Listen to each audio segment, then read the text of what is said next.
occurred in I'm the just going to first jump place. in here because there is a shot of a man there in the window, and he appears to have, we've lost the shot, but that's an image that we've just been able to pick out and hone in for you. And it had a man with what looked like a black gilet and a black bandana with white Arabic writing on it, loitering. There it is. There, you can see it there. So it does appear that's one man we have. Black bandana, white Arabic writing across the front of it, white T-shirt with a black body warmer or some form of gilet that is wearing. So, Joanna, that does seem to confirm just one person so far seen. Not an exact confirmation as to how many gunmen possibly in there. But first image of who could be inside there. But that looks to be in front of the 7 News shot. Now, we do know that 7 News is right opposite the building, so we're not sure if this has been filmed through the windows. And it's quite interesting that this image has appeared, because obviously if there is a gunman inside, they will be controlling the situation quite carefully. And what has happened so far is the person inside, or people inside, have been using the hostages to obviously bring this to the world's attention. And OK, Joanna, just going to speak to a Channel 9 reporter. Lizzie Pearl is on the scene. Lizzie, thanks for joining us. I know how busy you are. Just describe to us what's happening there. Yeah, no problems. I'm just standing probably around 100 metres from the entrance of that Lindt cafe. I can see the doors. Can't see in the windows. I'm just down the side. But there are a lot of police officers, heavily armed police officers, sort of standing outside. The streets surrounding have been closed off. This is right in the centre of Sydney's CBD. It's usually crawling with people. The law courts, where I'm standing out the front of the Supreme Court, has been evacuated and shut down. The roads are closed.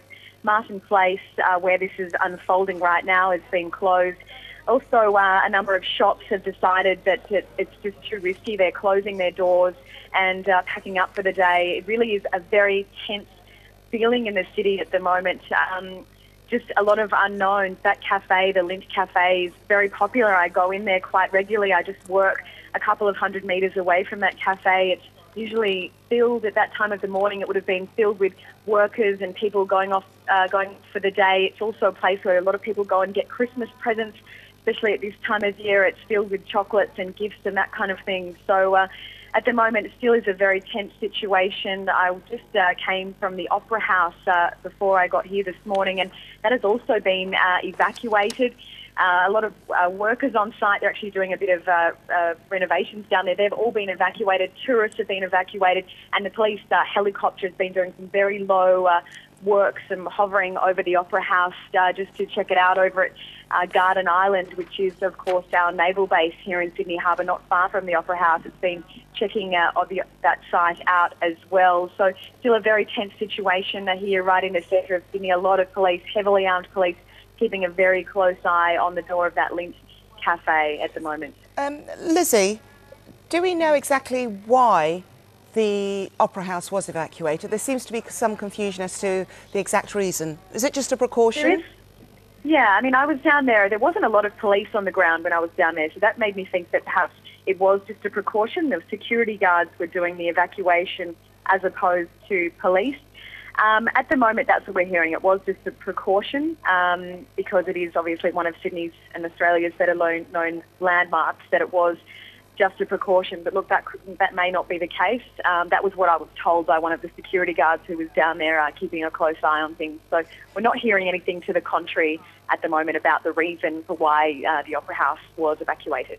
Lizzie, are you aware of what level of terror threat Australia is at the moment?